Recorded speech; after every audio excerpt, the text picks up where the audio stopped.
Puji Tuhan, Bapak Ibu Saudara yang dikasihi oleh Tuhan, kita berjumpa lagi dan kita belajar bersama-sama firman Tuhan lagi ya. Jangan pernah bosan. Amin. Puji Tuhan. Mari kita berdoa bersama-sama Bapak Ibu. Selamat pagi Tuhan Yesus, terima kasih Engkau sudah bangunkan kami pada pagi hari ini dan kami bisa menghirup udara yang segar begitu dengan bebasnya dan kami menikmati pagi yang cerah, pagi yang indah. Hari ini kami merasakan kebaikan pertolongan-Mu dan kami percaya bukan hari ini saja Tuhan. Kami selamanya merasakan kebaikan-Mu karena Engkau terus hadir dalam kehidupan kami. Engkau menolong, membimbing, menuntun kami Tuhan. Terima kasih Bapa. Tenangkan, teduhkan hati dan pikiran kami untuk kami belajar firman-Mu Tuhan. Terima kasih. Di dalam nama Tuhan Yesus, haleluya. Amin. Puji Tuhan Bapak Ibu Saudara yang dikasihi oleh Tuhan. Pada pagi hari ini bacaan kita terambil di dalam kitab Mazmur. Kitab Mazmur bunyinya demikian. Janganlah membuang aku dari hadapan-Mu dan janganlah mengambil roh-Mu yang kudus daripada. Puji Tuhan.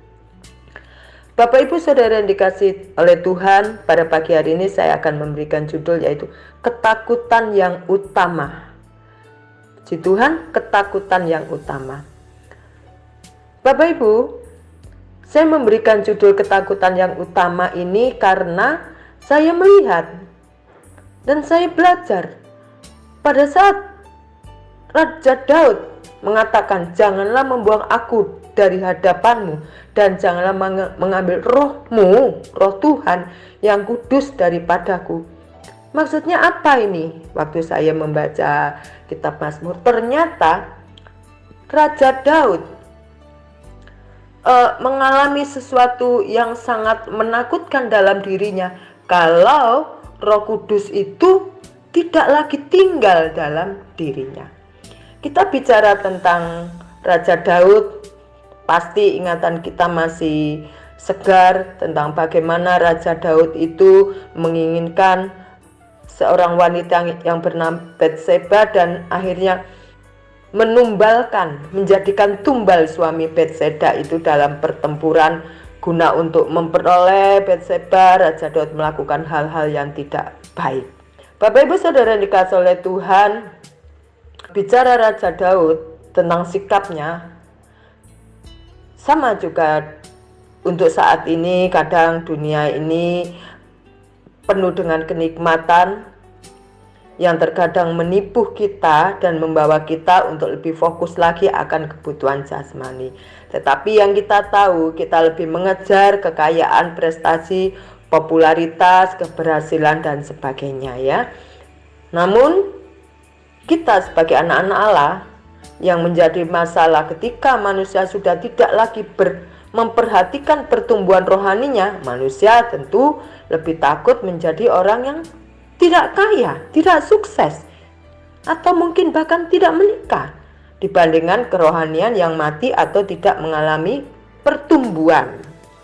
Ya, sering kita mendengar atau kita juga sering berbagi pengalaman dengan saudara-saudara kita.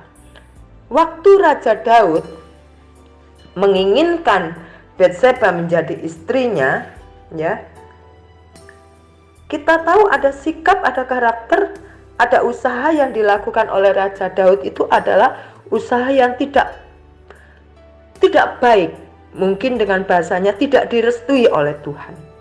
Ya, sehingga Raja Daud mengatakan, janganlah membuang aku dari hadapan-Mu. Kalau kita menilik kata janganlah membuang aku dari hadapan-Mu, saya jadi teringat waktu saya pernah bekerja di pabrik produksi mie, telur, hongkue, begitu Bapak Ibu ya, sama mie instan. Bos mengatakan, ya yuk, untuk barang-barang yang jelek itu harus kamu afkir, yang hasilnya tidak maksimal ya kamu singkirkan ya, karena itu harganya tidak lagi seperti target kita ya. Kamu afkir lalu kamu sisihkan, bila perlu dibuang karena itu tidak laku ya, lakunya tidak bagus. Maka saya jadi teringat bahwa Kata janganlah membuang dari hadapanmu itu adalah sesuatu seakan-akan diri kita ini disisihkan, diri kita ini dikesampingkan di hadapan Tuhan. Lalu, dan janganlah mengambil rohmu. Nah, saya juga punya tanaman di atas. Waktu saya cabut-cabut rumput-rumput atau tanaman-tanaman liar itu kan akan saya cabut dan saya buang. Ya. Jadi, dan janganlah mengambil rohmu yang kudus. Tentunya waktu kita ambil itu pasti kita buang, ya, karena kita anggap itu tidak penting lagi. Dan janganlah mengambil rohmu. Raja Daud mengatakan begitu. Kita bisa bayangkan bagaimana kalau roh Tuhan yang ada dalam diri Raja Daud diambil oleh Tuhan. Kita bayangkan diri kita sendiri saja. Kalau Roh Kudus tidak ada dalam diri kita, siapa yang akan memimpin kita? Siapa yang akan menuntun kita? Kita akan berjalan, kita akan berpikir menurut diri kita sendiri yang kita anggap itu benar, yang kita anggap itu menyenangkan diri kita. Nggak ada lagi pimpinan dari Roh Kudus, bimbingan dari Roh Kudus. Pokoknya ini aku senang, pokoknya ini betul, benar menurut aku. Dan hidup kita juga akan mengalami kegersangan, kosong, karena tidak ada Roh Kudus yang memimpin dalam kehidupan kita. Bapak Ibu Saudara yang dikasihi oleh Tuhan, kedua hal inilah sebenarnya yang tidak pernah kita pikirkan atau pikirkan oleh Raja Daud. Terbuang di hadapan Tuhan dan rohnya Tuhan diambil dari Raja Daud. Kita masih ingat Saul. Waktu roh Tuhan diambil dari Raja Saul, siapa Saul? Saul bukan orang penting lagi. Bapak Ibu Saudara dikasihi oleh Tuhan, pada pagi hari ini yang kita pelajari adalah kedua hal inilah yang sebenarnya tidak pernah atau jarang kita pikirkan dalam kehidupan kita sehari-hari. Kita lebih takut dengan tidak tercapainya program hidup kita atau sasaran hidup kita dibandingkan dengan sasaran Tuhan. Tetapi saya bicara atas nama diri saya sendiri. Paulus dalam suratnya di dalam 2 Timotius 3 ayat yang keempat mengatakan bahwa pada akhir zaman ini manusia akan lebih menuruti hawa nafsu dibandingkan menurut Allah. Manusia akan lebih menuruti atau mencintai kesenangan dunia dibanding mentaati atau mencintai Allah. Ya. Kita menjadi manusia yang terus ingin melakukan yang menjadi kenikmatan dunia. Orang yang demikian akan tetap ke gereja, ya, tetap ke gereja, tetap melayani, kok tetap melayani. Namun sesungguhnya mereka adalah pribadi yang jauh daripada Tuhan. Karena apa? Karena mereka lebih mencintai atau lebih menuruti hawa nafsu dibandingkan menuruti Tuhan.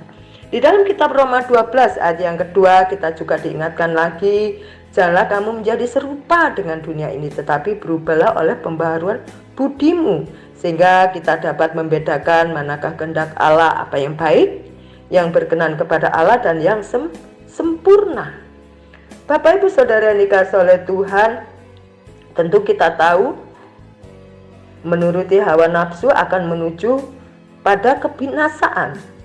Tetapi menuruti kehendak Allah akan melakukan kehendak Bapa yang di surga. Dan saya percaya setiap kita, kerinduan kita menuruti kehendak Bapa. Dan kita juga tidak ingin sampai kita mempunyai ketakutan yang begitu hebat seperti yang dialami oleh Raja Daud. Kita tidak ingin bahwa kita ini terbuang dari hadapan Allah dan juga Tuhan mengambil Roh Kudusnya dalam hidup kita. Saya percaya itu, ya. Saya juga bayangkan andaikan itu terjadi dalam kehidupan kita, pasti hidup kita menjadi kosong, jiwa kita, pikiran kita menjadi kosong karena kita tidak tahu apa yang harus kita kerjakan dan lakukan tanpa pimpinan, tanpa bimbingan Roh Kudus. Puji Tuhan, Bapak Ibu Saudara yang dikasihi oleh Tuhan, pada pagi hari ini kita belajar dari Raja Daud, dan kiranya apa yang tidak berkenan kehidupan Raja Daud di hadapan Tuhan, biarlah kita tidak mencoba untuk melakukannya, karena kita adalah pribadi-pribadi yang ingin menyenangkan Tuhan, dan kita juga ingin menuruti kehendak Tuhan, sehingga kita bisa melakukan kehendak Bapa dalam hidup kita. Puji Tuhan, Bapak Ibu Saudara yang dikasihi oleh Tuhan, pada pagi hari ini kita diingatkan lagi, dan mari kita berdoa bersama-sama. Tuhan, terima kasih manusia kami cenderung membawa kami ke dalam hal-hal yang itu bertentangan dengan keinginan-Mu. Tetapi pada pagi hari ini kami berkaca kepada Raja Daud. Kami merasa sangat takut kalau hidup kami terbuang di hadapan Engkau, dan Roh Kudus Engkau